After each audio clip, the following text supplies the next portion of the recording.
Captain Elias Reeves stood silently on the observation deck of the UES Aramis, gazing out into the vast unknown where stars shimmered like whispers of history. The ship had been traveling for 16 months across deep space, venturing beyond the edge of charted territory into a region the crew had started calling the Silent Expanse. He had seen many strange things in his 20 years with the United Earth Space Agency, but nothing had prepared him for what came next. The comm system crackled and the voice of Dr. Zhang broke through, tense and urgent, pulling him from his thoughts. She said he needed to see something, and Reeves knew from experience that such words rarely meant good news.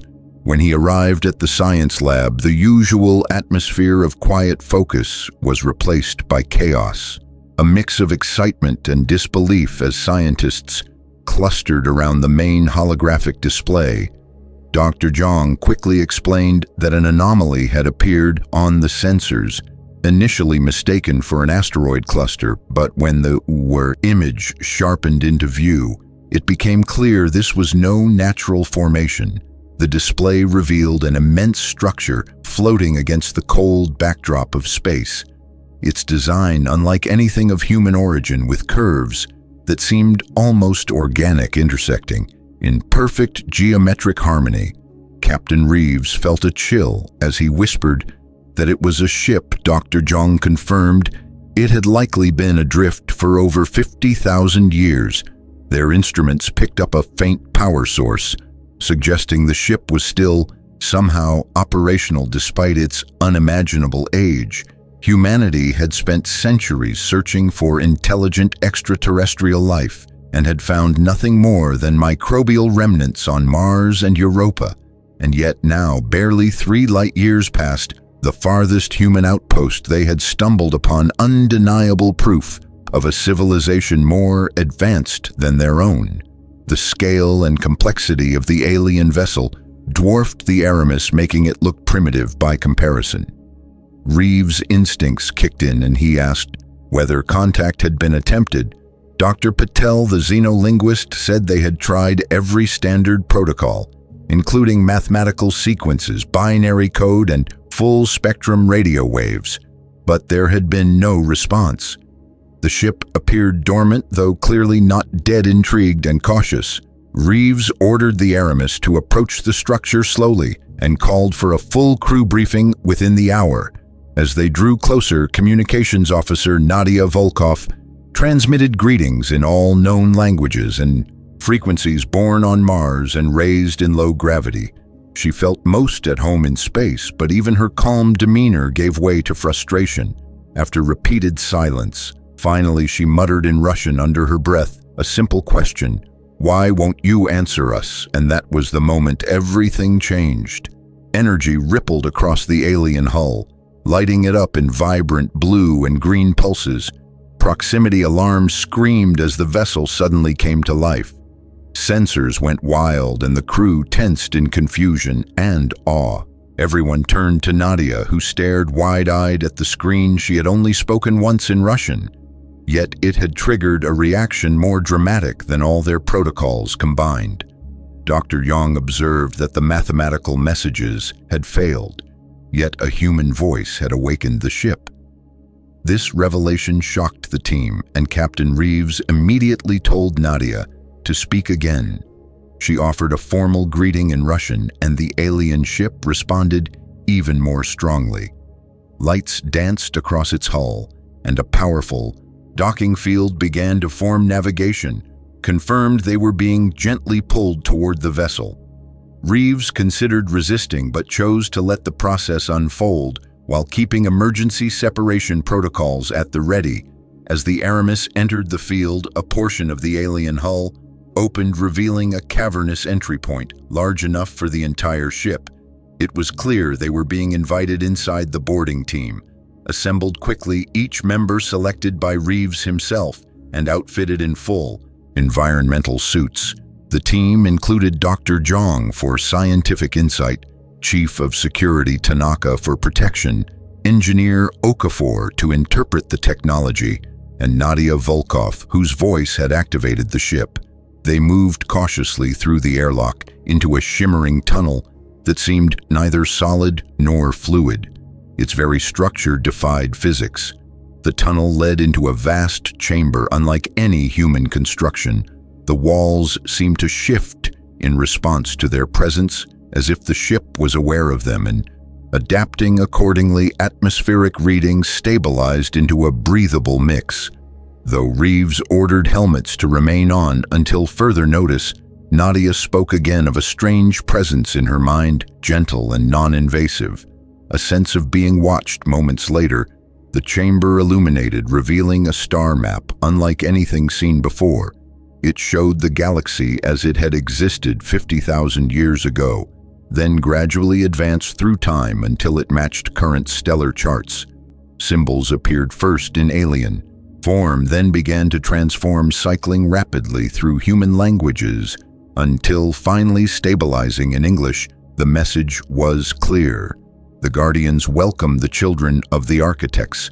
The entire team fell silent as they took in the meaning of the message. What followed would shake their understanding of human history to its core. This was not just a starship, it was an archive, a vessel of knowledge and memory left behind by a civilization that had guided the early development of Earth. According to the Guardian, an artificial intelligence housed within the ship, the architects had found primitive hominids on Earth and enhanced their development, nurturing traits such as curiosity, adaptability, and creativity, not creating humans but helping them along a path chosen for their potential. The Guardian further explained that the galaxy was periodically threatened by a force known only as the Void, a cosmic entity that consumed entire civilizations. It operated through absolute predictability, able to counter any strategy based on logic or pattern. The only thing that disrupted its approach was chaos itself. Human unpredictability was the weapon the architects could never perfect, but hoped one day would emerge naturally. And now that day had come. The ship had recognized human DNA and vocal patterns, waiting for someone like Nadia, whose genetic profile bore a strong resemblance to the architect who had designed the vessel. Across 50,000 years, a distant daughter had unknowingly come home. With this realization came a heavy truth. The Void was waking and time was running out. Earth was not ready for this war, but perhaps they never would be. Instead, what made humanity different, what made them worthy of the legacy, was not their preparation, but their unpredictable creativity, their resilience, their defiance of odds. The Guardian offered access to the archive and all its knowledge technology capable of accelerating human progress by centuries if they chose to accept their inheritance. The crew returned to the Aramis to report to Earth, knowing the moment they had triggered the ship, ripples had spread across space-time and the countdown to the next great cosmic conflict had already begun. As the crew of the Aramis stood in silent awe inside the alien starship, the magnitude of their discovery began to settle over them like a weight. None had anticipated the chamber that had welcomed them seemed alive, reactive to their presence, walls shifting with a slow, liquid motion as if the vessel itself was curious about its visitors. Dr. Zhang kept scanning her instruments, whispering updates about air composition, structural integrity, and the absence of immediate threats. But her voice trembled with the realization that they were inside a piece of technology older than any human structure. By tens of thousands of years, the initial shock from the ship's response to Nadia's Russian words had not yet worn off, and even the battle-hardened Chief Tanaka kept his weapon lowered, though close at hand. Every corner of the chamber was unlike anything human eyes had seen before, not just in form or scale, but in the sensation that the ship was not merely a tool, but a presence, an intelligence waiting and watching. Nadia stood still, her mind still trying to understand why her voice had been the key. Her connection to this ship had changed everything, and now the Guardian, as it called itself, began to respond in full. The air shimmered with light, and the star map they had seen earlier returned this time, unfolding and spinning slowly in place, displaying countless star systems, ancient planetary alignments and migratory paths of long-extinct species. The Guardian spoke not through sound, but directly into their thoughts, bypassing language as it told them its story. It was not the first of its kind and not the only one left behind. There were others scattered across the galaxy, each designed to wait, each bound by a cycle, a countdown to a coming darkness known only as the Void. The name alone sent a chill through the crew. Its nature was not just destructive, but consuming, a force that operated on principles beyond human understanding, wiping out civilizations the moment they reached a certain threshold of advancement. The Guardian explained that the architects had lived through multiple cycles. They had faced the Void and survived, but barely, and in doing so, they learned a harrowing truth: that pure advancement, pure logic, pure prediction was not enough to overcome the Void's nature, because the Void was a predator of patterns. It anticipated tactics, adapted to defenses, and always found a way through. It was not evil by human standards, it was simply inevitable. Like gravity or time itself, the only strategy that ever disrupted it was unpredictability, chaos in form and function. And to the architects, humans embodied this concept perfectly. They were chaotic, irrational, inventive, and illogical, in ways no algorithm could track or predict. Their victories throughout history had rarely been about strength or numbers, but about sheer audacity. The wild decisions made in desperation, the acts of rebellion that defied common sense. The very things that made humanity frustrating also made them invaluable. And so the architects had seeded Earth not as an experiment in control, but as a beacon of potential. They had watched humanity grow, fall, rise again, war, destroy, heal, and reach for the stars. They had seen in them a final hope. And when the time came, when one of them would speak to a Guardian, the inheritance would begin. The Guardian revealed that the ship was not simply a vessel, but an archive, a vast repository of knowledge, including entire star charts, genetic databases, energy systems, and defense protocols, many of which far exceeded anything Earth had ever developed. The archive was meant to teach, to share, to prepare, and now with Nadia's voice, it had been unlocked. Captain Reeves asked why her specifically, and the Guardian responded with something close to emotion, explaining that, of all the humans who had ever lived, Nadia's genetic markers most closely resembled those of the original architect who had designed this vessel. She had unknowingly carried the legacy across 50,000 years, and when she spoke, the ship remembered her. This knowledge did not bring Nadia comfort, only more questions, but it affirmed that the connection between humanity and the architects was more than scientific, it was ancestral.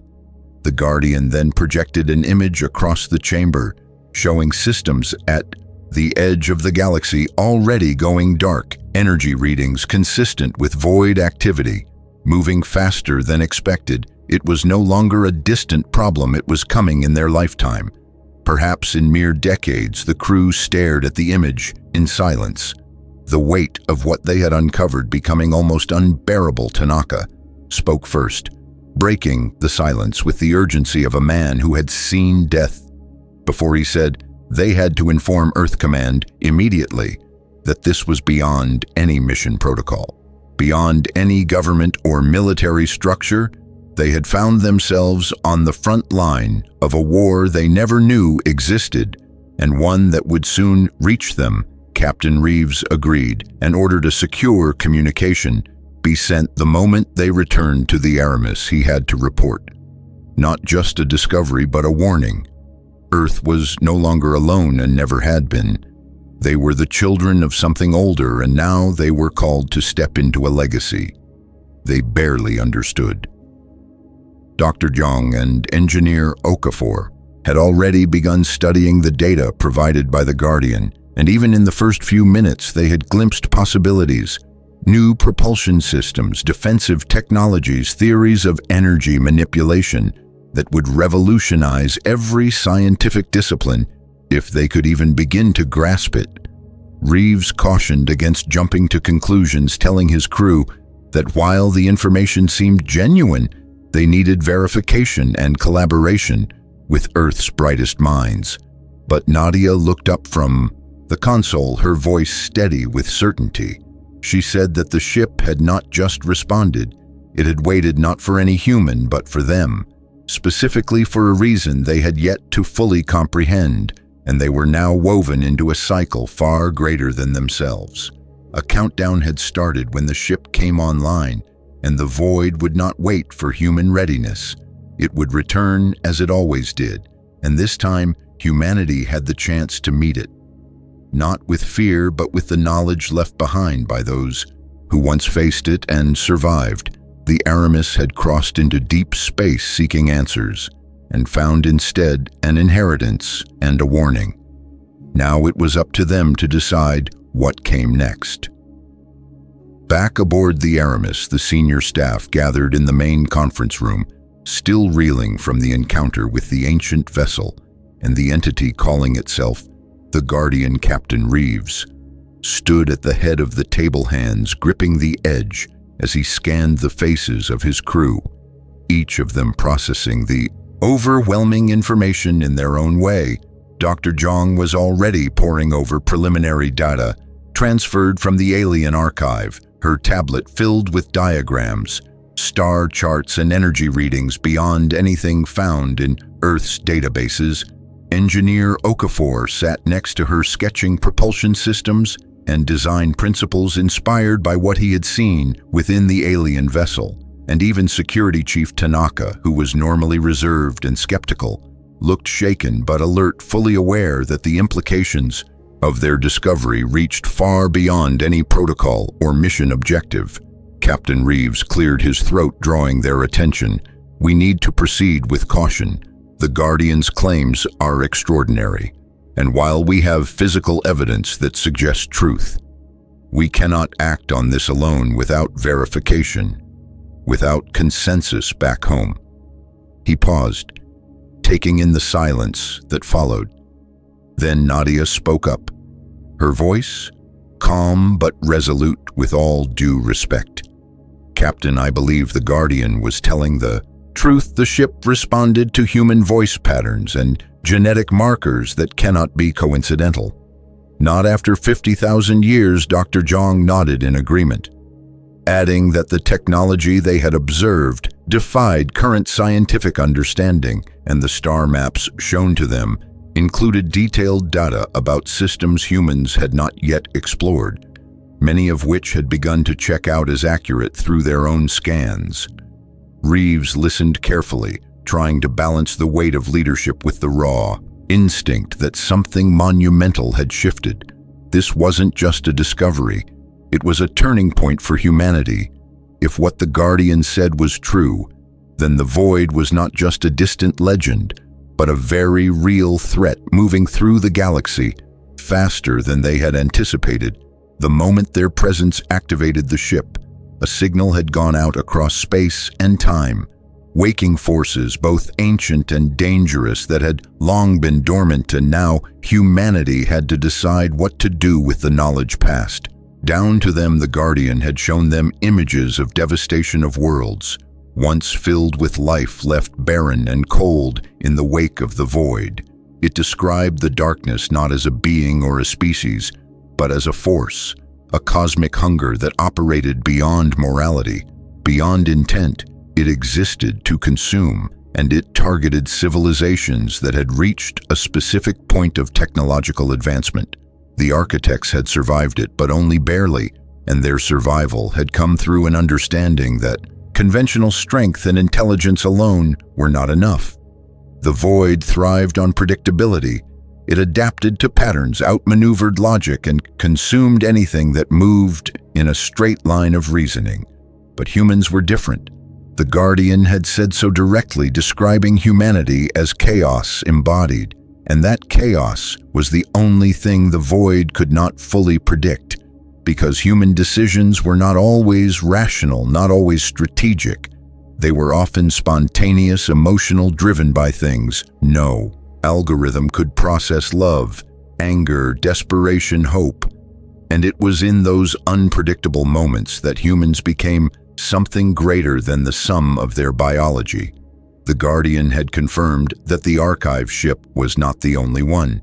Others were scattered across the galaxy, programmed to activate upon contact with inheritors like them, descendants of the civilizations once nurtured by the architects. Some of those seeded species had perished. Others evolved down unexpected paths. But only humans had reached the exact criteria needed to unlock the archives and awaken the Guardians. And now that connection had been made, the cycle would move forward whether they were ready or not. Reeves understood this more than anyone. The weight of leadership suddenly magnified beyond anything he had trained for. How could he explain to Earth Command that an ancient alien force had chosen humanity not to worship or observe, but to fight, to lead, to carry the burden of resistance against a cosmic threat that had outlived empires and erased histories? He knew the skeptics would demand evidence and the politicians would debate policy and timing, but time was already running short. Nadia stood at the observation deck once more, staring out at the ancient vessel that had waited for their arrival. She didn't feel special, she didn't feel chosen, but she did feel connected in a way she couldn't explain. And when she had asked the Guardian why the ship had responded to her, specifically, it had told her something that echoed in her thoughts, even now that across 50,000 years, her genetic signature most closely matched the architect who designed this vessel, that she was, in a way, a distant daughter of the one who had left this ship behind, and that legacy was not just symbolic. It was written into the code of the ship itself, designed to respond to her voice, to her presence, to her decisions. The rest of the crew gathered near the view screen as a transmission came through from the Guardian vessel showing movement at the edge of the galaxy systems going dark, energy readings matching the Void's signature, accelerating faster than previous cycles, suggested it would reach populated systems within their lifetime. And with that final warning, Reeves knew the time for debate was over. He turned to his communications officer and ordered a priority transmission to Earth. Tell them we found an archive. Tell them we've been chosen. Tell them we have seen what's coming, and we have a chance to stand against it. For the first time in 50 millennia, the inheritors have arrived and the countdown has begun. The briefing room aboard the Aramis was filled with a tense kind of silence, the kind that settled only when every person in the room understood they were no longer part of something ordinary. Captain Reeves sat at the head of the long table, eyes locked on the floating holographic image of the ancient ship that now hovered beside their own. Like a slumbering beast that had just begun to stir, the crew had experienced many firsts during this mission, but nothing like what had just occurred. What began as a mission of exploration had turned into a rediscovery of forgotten history and a reawakening of an ancient force far beyond their comprehension. Across the table, Dr. Zhang was organizing notes and star charts, her fingers trembling slightly. Despite her effort to appear composed, she kept going back to the Guardian's words.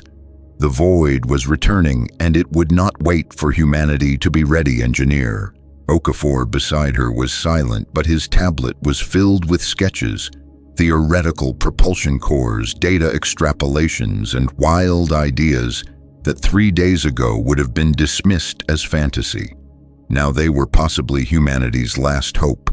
The Guardian had spoken of the architects not as deities or overlords, but as beings who had seen the galaxy rise and fall over and over again. They had not engineered humanity. They had guided it, selecting early hominids for traits like creativity, resilience, and unpredictability, and enhancing those aspects through subtle genetic influence. Then they had disappeared, retreating into history with the hope that someday one of their seeded species would evolve far enough to discover the truth. And now the truth was in the room with them. Reeves leaned forward, scanning the data shared by the Guardian ships, similar to the one they had boarded, were scattered across the galaxy, each a library, each a teaching vessel programmed to respond only when the right genetic and cognitive conditions were met. Many of these vessels had likely been destroyed, forgotten, or overlooked, but the Aramis had found one, the first to awaken in over 50 millennia, and it had responded to a voice specifically Nadia's, and not just because she spoke a human language. The Guardian had revealed that her genetic profile most closely matched the original architect, who designed the vessel. The activation had not been a coincidence. It was a convergence of lineage and timing, and the realization sent a shiver through the room as the others looked at her differently now.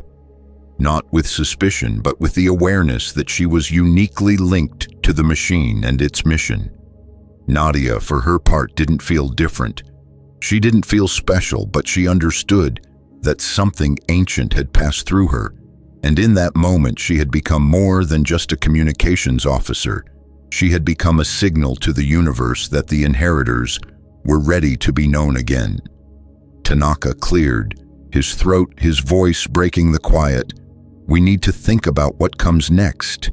If this void is real, if it's already spreading, then we can't just sit on this. We have to prepare. He looked around the room, meeting the eyes of each person there. The Guardian said, "We have time, but not much, and I believe it. It wasn't trying to scare us, it was stating a fact." Dr. Zhang nodded. The data corroborates its story, at least partially. The energy signatures it showed us in those failing systems match disruptions in gravitational fields we've observed in the past few months. We never knew what to make of them. Until now. Reeves took a deep breath.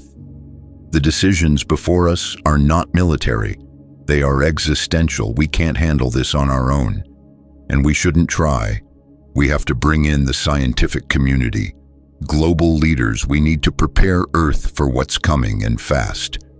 And we need to do it without causing panic. This is not an enemy we can see or understand in conventional terms. This is a force that wipes out civilizations with terrifying precision, and it sees us now. It knows we're here because the Guardian said the activation of the vessel would send ripples through space-time. Those ripples had already started. Nadia looked back up at the holographic projection, remembering the Guardian's parting words. The void operates on patterns. It consumes what it can predict and avoid what it cannot. Humans, it had said, were chaos embodied, and that was the only true weapon against a force of perfect calculation. Earth had never been chosen. Earth had been shaped. The architects had never demanded obedience or loyalty. They had only left a challenge to be met, and now humanity had to decide if they would answer it. The Guardian had offered technology beyond imagination, weapons faster than light drives, even medical knowledge far beyond current capabilities. But more than that, it had offered purpose for the first time in their journey through the stars. Humanity was no longer looking outward for others. They were the others, the inheritors, the lost children of an ancient dream. Okafor finally spoke, his voice low but determined. "We won't understand all this overnight, but that's not the point. The Guardian didn't expect us to be perfect. It expected us to begin. The knowledge is here, the guidance is here, and so is the threat." Reeves stood slowly, his voice steady as he addressed the room. "We came out here looking for answers, maybe even for signs of life, and what we found is a call, a warning, and an inheritance. This is no longer an exploration mission. This is the beginning of something much bigger, something we were never prepared for, and yet somehow made for." His words hung heavy in the air, but there was no disagreement, no hesitation. Each person in the room had seen the same truth, felt the same shift in their understanding. The galaxy was no longer silent, and the future of humanity had just changed forever. As the Aramis maintained orbit beside the ancient ship, its crew began to prepare not just for a return to Earth, but for the beginning of a new chapter. One written long ago by hands not human, but left for them, waiting for the moment when they would find their way home and finally understand why.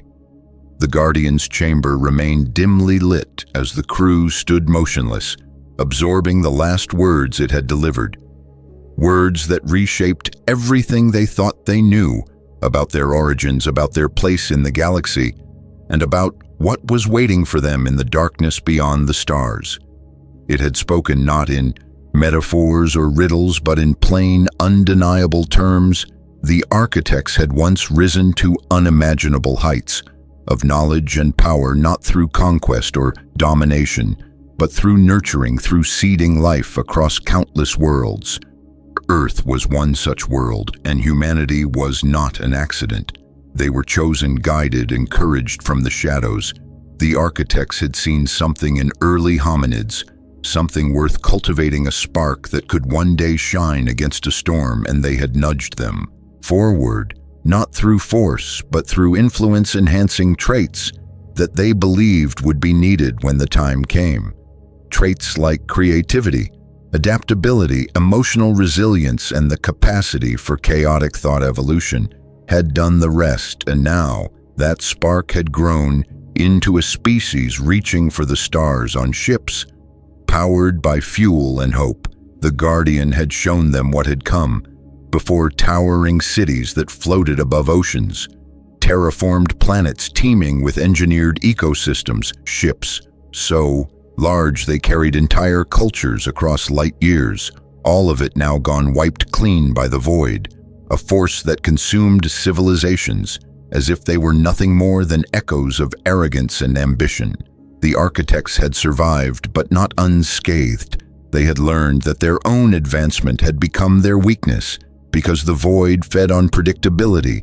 Every time the architects developed a new strategy, a new defense, a new fleet, the void adapted and overcame it. It was relentless, unfeeling, not evil but inevitable, a force of cosmic balance that ensured no one race could dominate the stars forever.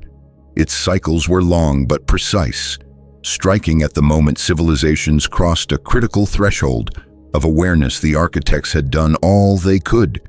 In their final days, they created the Guardian's massive repositories of knowledge, hidden across the stars, programmed to awaken only when the right inheritors arrived. Beings who embodied unpredictability not in their tools, but in their nature. And now, after 50,000 years, the Guardian had been activated by the voice of a human. Not because she held power or rank, but because in her veins flowed the genetic memory of the one who had designed it. Nadia had not volunteered for greatness. It had found her. The ship had recognized her not just as human, but as kin. And that recognition had opened the archive, revealing truths too heavy for most minds to carry. Reeves looked at his crew, not just as officers, but as witnesses to a legacy no other humans had ever touched. They had learned that the void was stirring again, faster than expected.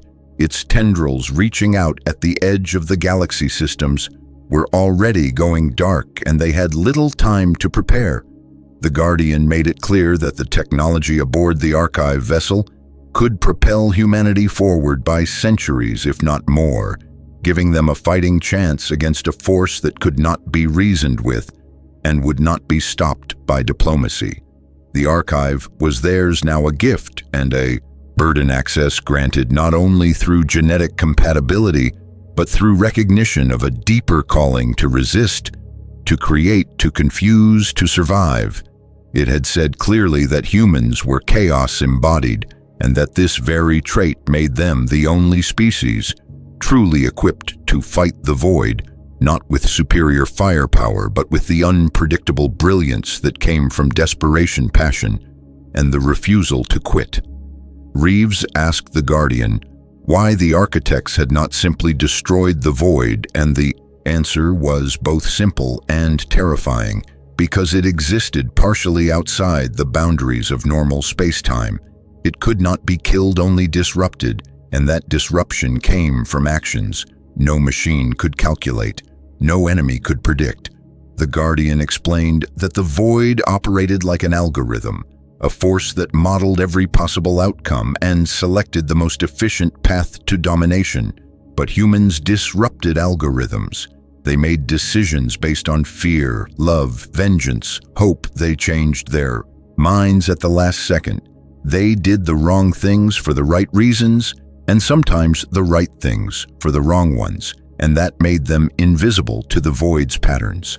Nadia finally understood why her voice had triggered the ship. It had not been the Russian language. It had been the emotion, the tone, the chaos of a human, questioning the silence of the unknown. It had not responded to logic, it had responded to defiance. The Guardian told them that the choice now belonged to humanity. Moment the ship had activated, ripples had spread across the stars, and the void had noticed it would come whether Earth was ready or not.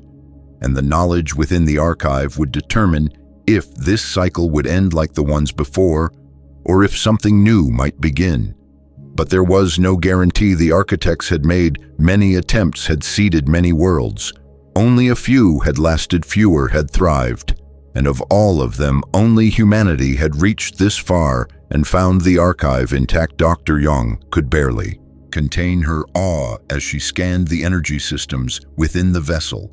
Their complexity, their elegance, their raw power, all of it waiting to be unlocked. But time was the one thing they did not have. The void was coming, and with every passing moment, their window of preparation narrowed back aboard the Aramis as the crew began coordinating plans to relay the data to Earth. The weight of what they had discovered pressed down on all of them. Yet amidst the fear, there was purpose. They had not been chosen randomly. They were not just explorers or survivors. They were inheritors, and now they were defenders of a flame that had been lit thousands of years before their birth.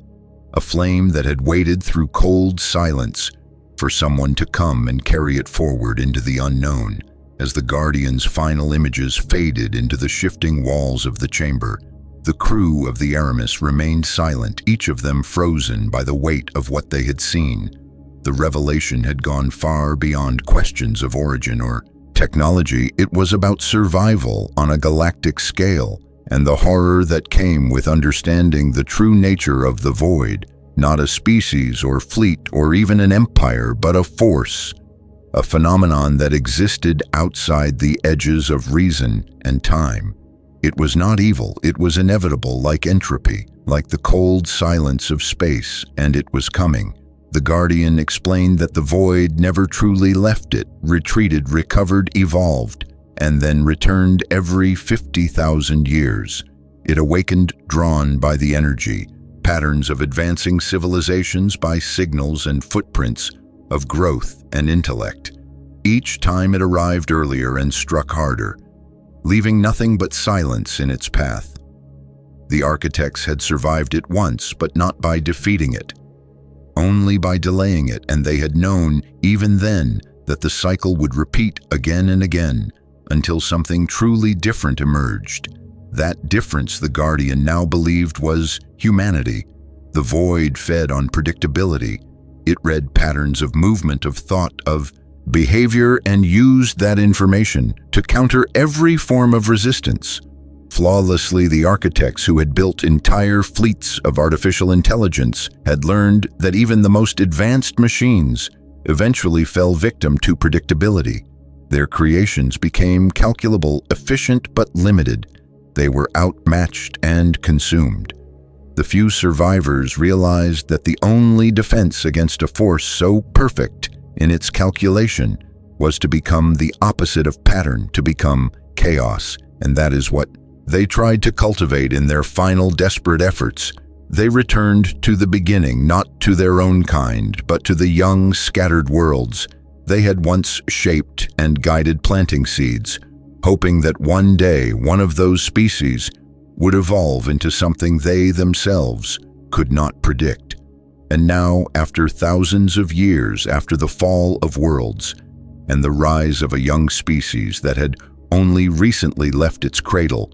The first response had come not from a weapon, not from a machine, but from a voice, from a question whispered in Russian by a woman born on Mars and raised among the stars, and it had worked.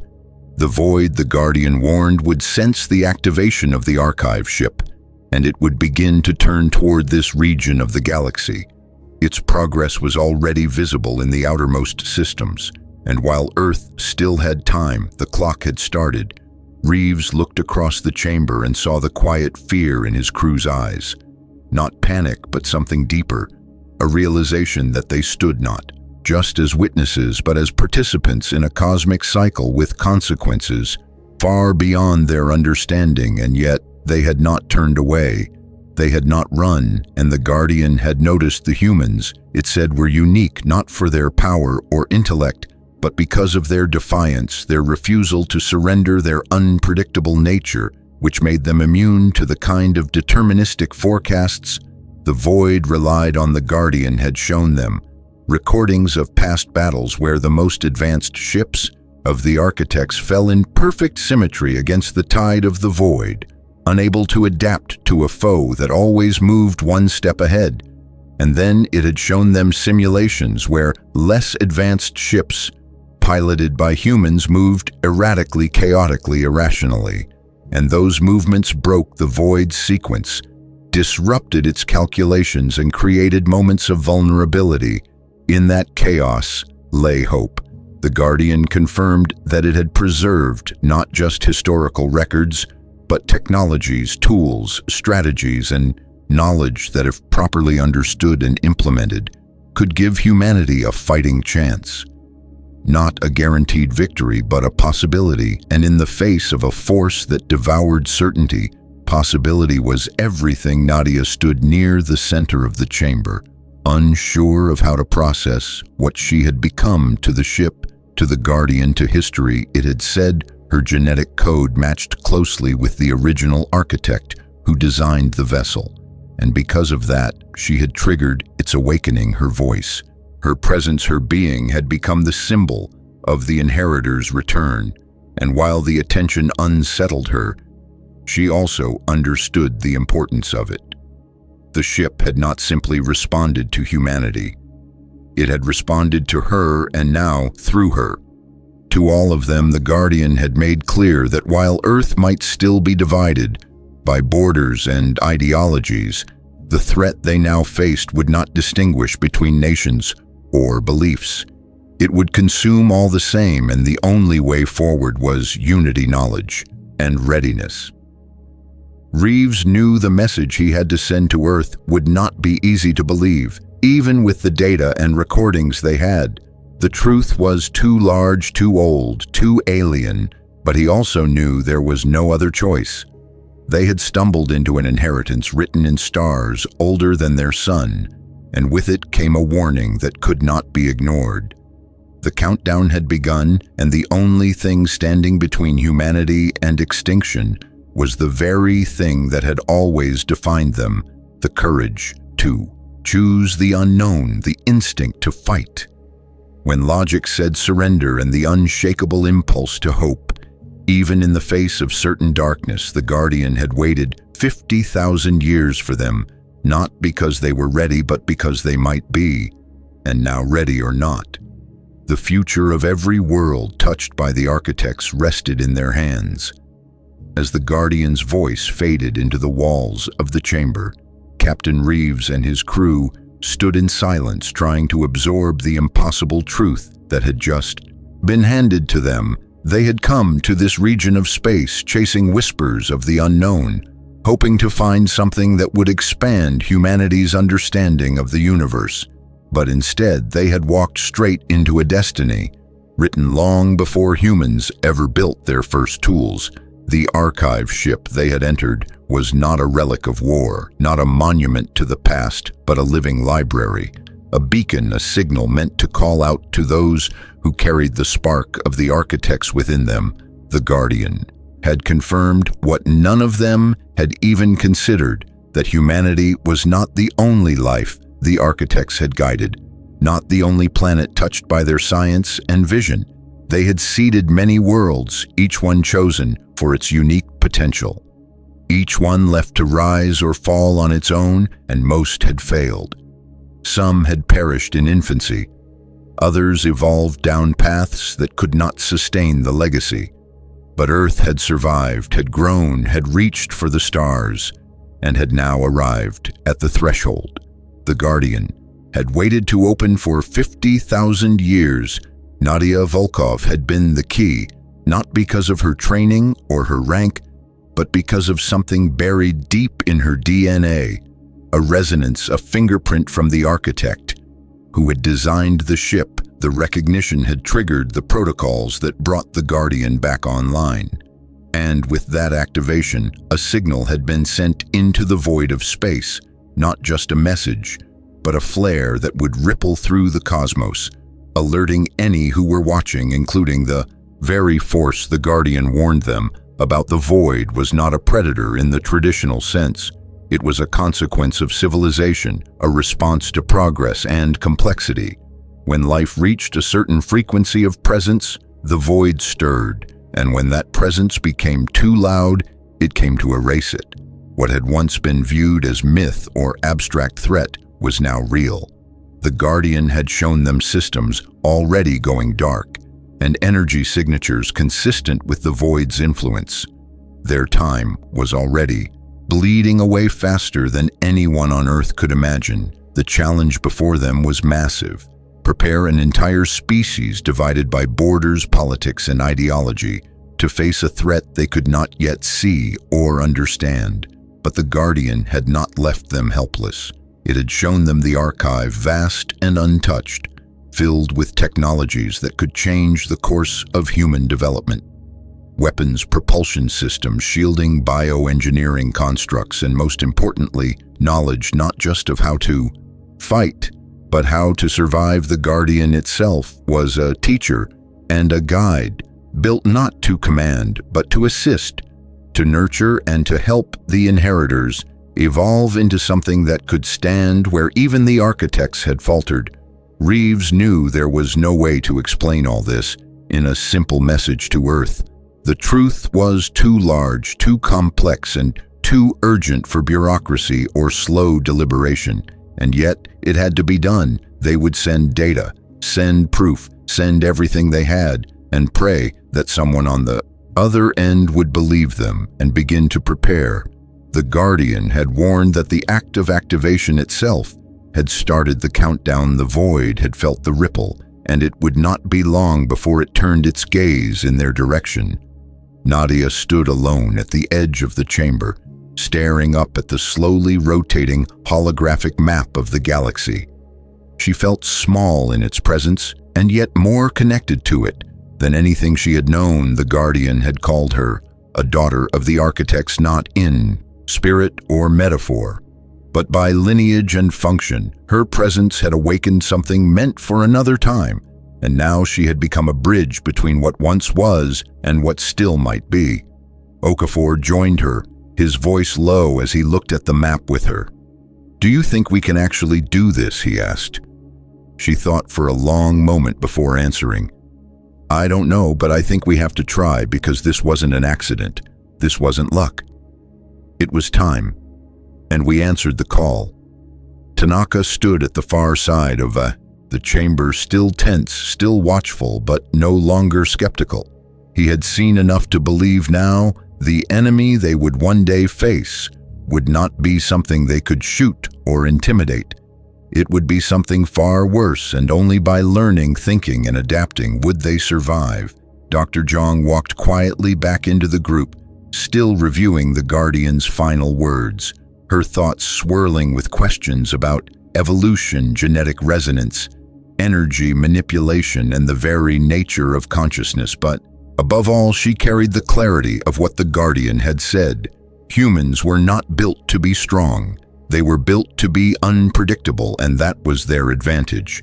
Unpredictability was not a weakness. It was a weapon in a war of patterns, in a war against inevitability. Reeves stood beside her, his voice calm but firm as he issued the next order. "We begin data transmission now and then. We prepare this ship, this crew, and everyone back home for what comes next, because we've been given a chance not just to survive, but to do what the architects could not, to end the cycle, or at the very least, to break it enough that others might follow his voice, echoed through the chamber, and the Guardian seemed to respond with a soft pulse of light through the walls, as if acknowledging the choice they had made.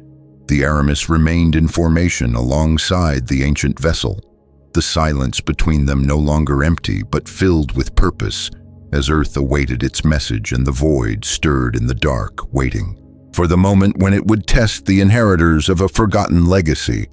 For the first time in ages, humanity would answer not with perfection, but with the only thing that had never been predictable themselves. As the crew of the Aramis finalized preparations to return to their ship and transmit everything they had learned, the Guardian remained motionless in the center of the chamber, its translucent form seeming both alien and strangely familiar. Nadia lingered behind for a moment, eyes locked on, the figure, her mind still reeling with the idea that somehow her voice had been the key that had awakened this vessel that had waited alone in the void for over 50,000 years. She stepped forward slowly, her voice soft but steady, asking why the ship had responded to her specifically among all the humans in the galaxy. What made her different? The Guardian turned to her, and for the first time, its expression changed ever so slightly. Its tone carried something new, something almost resembling affection or familiarity. Of all the humans on your crew, your genetic profile bears the closest resemblance to the architect who designed this vessel. The Guardian said, you carry the echo of her intent, the resonance of her design. In a sense, she recognized you as a distant daughter. Nadia stood frozen by the revelation, her breath caught in her throat. It wasn't just that she had unlocked the ship by accident. It was that something about her existence had been known, had been anticipated across eons. The realization that her life, her biology, her presence at this exact moment was not coincidence but a thread stretching backward through time to an ancient civilization that had crafted the stars with purpose. It was overwhelming, but it also brought clarity. The Guardian had not been waiting for just any human. It had been waiting for someone with a key written into their very being, and through that connection, it had finally awoken. Reeves watched from the edge of the chamber and saw the change in Nadia. It was subtle but undeniable, the way she carried herself, the way she met the Guardian's gaze. She was still an officer, still a member of his crew, but now she was something more, a link to the past and a bridge to the future. Dr. Young and Okafor stood nearby, both watching the interaction with a mixture of awe and scientific fascination. They had witnessed history unfold inside this ship, had seen things that rewrote the narrative of human evolution, and now they stood in the presence of the only person capable of communicating with the very force that might guide humanity through the darkness ahead. Back on the Aramis, preparations were underway to transmit a full data package to Earth, including recordings, schematics, energy readings, and detailed logs of their encounter with the Guardian. They knew the world would not be ready. They knew it would be met with disbelief, with political hesitation, with fear, but they had no choice. The message had to go out. The warning had to be heard. The Guardian had made it clear that with its activation, the void would have sensed them. The countdown had begun, whether they liked it or not, and the time to act was now. As Reeves entered the ship's communications center, Nadia joined him, her expression unreadable but composed. The room was silent except for the low hum of the systems ready to broadcast. He looked at her and asked if she was ready, and she nodded. They both knew what this meant, the end of one age and the beginning of another. The message was short but precise. The Aramis had made contact with an alien archive vessel, believed to be over 50,000 years old. The vessel had responded to human voice and genetic markers, indicating a shared legacy with a now extinct civilization. referred to as the architects. The crew had made peaceful contact with an artificial intelligence construct, calling itself the Guardian, which revealed the existence of a cosmic threat known as the Void, a force that consumes advanced civilizations on a predictable cycle and is now awakening again. The Guardian had offered access to technologies and knowledge that could advance human capabilities by centuries, and had confirmed that humanity's unpredictability made it uniquely suited to resist the Void. The message closed with one urgent truth. The countdown had already started, and Earth must prepare as the transmission was sent through deep space relay systems. Nadia stood once more at the observation deck, watching the archive vessel float in. Silence beside their own, she had never imagined this would be her purpose. She had joined the mission to explore, to translate, to learn, and now she was the voice that had called history back to life. She thought about what it meant to carry someone else's design within her, what it meant that a being from 50,000 years ago had left behind a legacy, and somehow it had survived through time and struggle and chaos. To live on in her, it was more than responsibility. It was connection. It was belonging in a way that transcended generations or species or time itself. Reeves joined her quietly, his voice low. "This changes everything," and she nodded. "Yes, it does, but it also explains so much. Maybe we were never alone. Maybe we were always meant to find this place, to become what they hoped we could."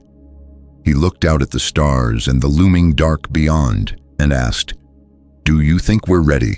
And Nadia answered truthfully, "I think we're about to find out." Across the chamber, the Guardian remained still, but aware. Its form flickered with faint pulses of light, as if listening and waiting, knowing that its purpose was no longer dormant. It had found the inheritors, and they had accepted the call as Earth prepared to receive the message and debate its truth. The stars beyond them began to shift. Signals moved, silence changed, and far out, at the edge of known space, something began to stir. The Void had felt the pulse of life, and now it would come to test it. But this time, the inheritors would not be silent. They would answer with chaos, with creativity, with defiance, and with hope. Back aboard the Aramis, Captain Reeves prepared for the most difficult report of his entire career. Standing before the main console, he looked over at his senior officers, each of them changed by what they had just experienced. Not just physically, but mentally. Something in them had shifted. A deeper understanding had taken root, and though none of them spoke it aloud, they all knew the same truth: nothing would ever be the same. Again, Earth was no longer simply a planet spinning quietly in a remote corner of the galaxy. It was now the focal point of an ancient story, a legacy older than recorded history, and a battlefield waiting for a war that few on Earth could even begin to imagine. Reeves took a deep breath and began recording his message. "This is Captain Elias Reeves of the UES Aramis. Our mission was to explore the uncharted regions beyond the known boundary of United Earth space. During that mission, we made contact with an alien vessel believed to be over 50,000 years old. This vessel responded not to our protocols or transmissions, but to the human voice, specifically to the voice of our communications officer, Nadia Volkov. Genetic analysis confirmed that her DNA closely matches that of the original architect who designed the vessel. This ship, which we now refer to as the Archive, was built by a civilization we are calling the Architects, a race that seeded life across the galaxy and guided the evolution of promising species, including humanity. Their intent was not domination, but preparation. They foresaw a recurring cosmic threat known as the Void, a force that awakens every 50,000 years to consume advanced civilizations. The Architects survived it once, but could not defeat it. They created the Archive ships to preserve their knowledge and to pass it on to the next species, capable of resisting the Void. According to the Guardian, an artificial intelligence embedded within the ship Humans are that species. The Guardian explained that our unique capacity for unpredictable behavior, creativity, and emotional decisions make us invisible to the Void's perfect predictive systems. This unpredictability is our only true advantage. In a confrontation with the Void, and the Guardian has offered us access to the full contents of the archive, including star maps, advanced technologies, defense systems, and medical knowledge that could accelerate human civilization by centuries. But this knowledge comes with urgency. The act of activating the archive has sent a signal through space-time, a signal that the Void will detect the countdown has already begun. We have limited time to prepare, and we must act together as a united world, or risk extinction like those who came before us. The message ended, and Reeves hit send, watching as the encrypted transmission launched toward Earth, bouncing through relay satellites until it would finally arrive at Earth Command in less than 12 hours. Dr. Yang stood near one of the console screens, already reviewing newly downloaded files from the archive. She looked exhausted, but driven eyes scanning data at speeds only someone with years of training could manage. Engineer Okafor leaned over a separate terminal, attempting to translate schematic files into something understandable with current human technology, muttering to himself about impossible propulsion ratios and field stabilizers. None of them had slept, but no one considered stopping yet. The ship's atmosphere had shifted from awe to resolve. Nadia sat near the viewport, eyes fixed on the alien vessel, still floating in perfect silence beside them, her thoughts drifting through the Guardian's final words about genetic resonance and ancient intent. She could not escape the feeling that her entire life had been leading to this moment. Not in a mystical way, but in a way that made everything feel aligned, like she was part of a design she never asked for but now could not deny. And with that understanding came both fear and clarity.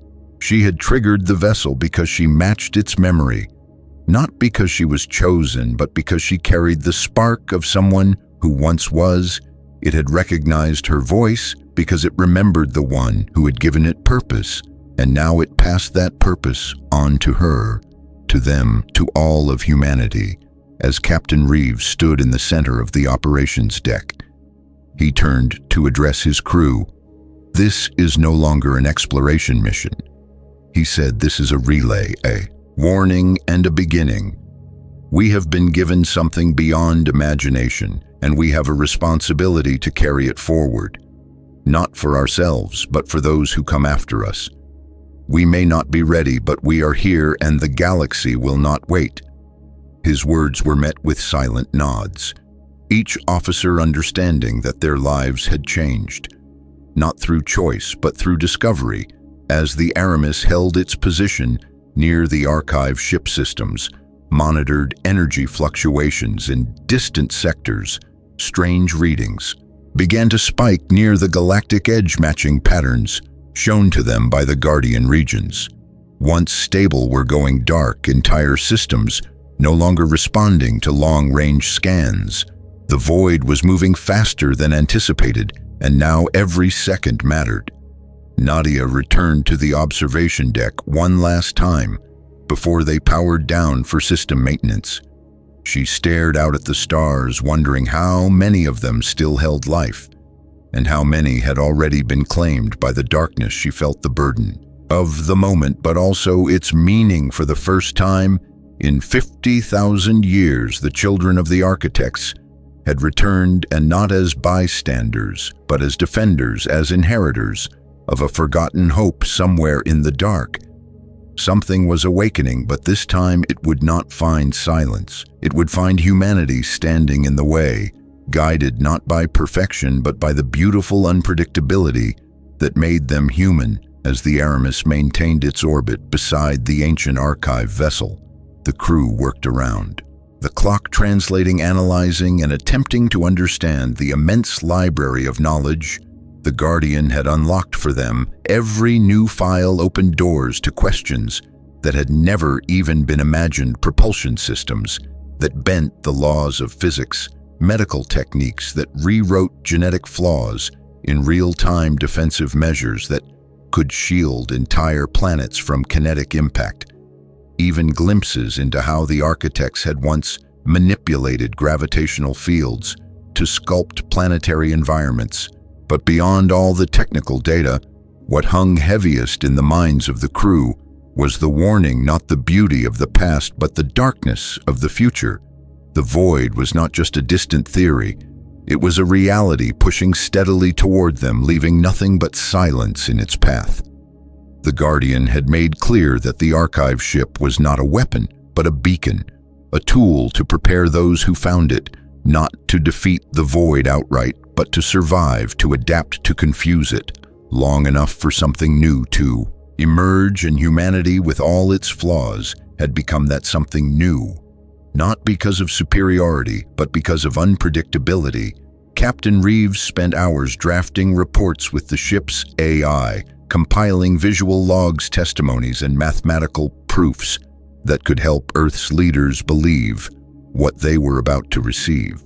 He knew there would be resistance, disbelief, maybe even panic, but there was no time for delay. The message had already gone out, and somewhere the void had already felt it, deep in. The mission log. Reeves added one personal entry, a reflection not required by protocol, but recorded nonetheless for those who might read it. One day he wrote that humanity was standing at a threshold, not of war or conquest, but of understanding that the universe had always been bigger than they could grasp. But that did not mean it was beyond their place in it. He wrote that in all his years of command, he had never seen a crew face the impossible with such unity, such quiet determination that, whatever lay ahead, he believed humanity would face it, not as victims but as participants, because the moment they stepped aboard the archive, they were no longer children of Earth. They were inheritors of a legacy older than memory, a legacy that demanded more than fear or caution. It demanded action. Meanwhile, Nadia walked once more through the transparent tunnel, connecting the two ships. The light beneath her boots responding gently with each step. She had spoken to the Guardian again this time, not with questions, but with resolve, asking it how to begin, what to teach, how to share the knowledge in ways her people could absorb and understand without destroying themselves. With it, the Guardian had told her that the process would not be easy, that many would reject it and some would try to control it, but that the information was not theirs to hoard.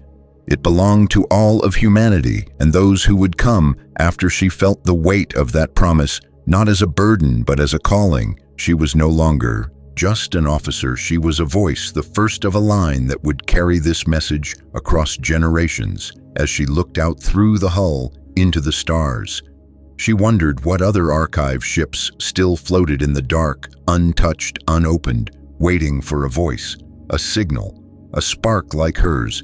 And she understood that this moment was not the end of a journey, but the start of one.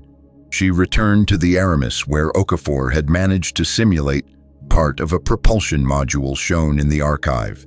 His excitement barely contained as he explained the potential applications for space travel, for clean energy, for planetary defense.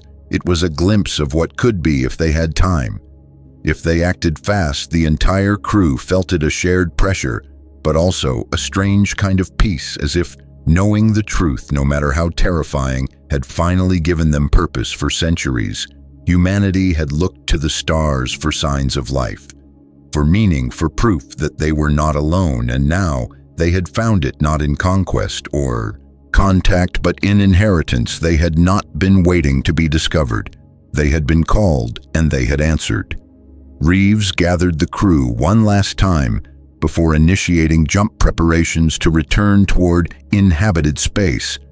His voice calm and sure, he told them that they would not be returning with souvenirs, but with responsibility, that what they carried could either save their world or divide it further, and that their greatest challenge would not be the void, but themselves, whether they could rise above fear and ego, and act as one for the first time in recorded history.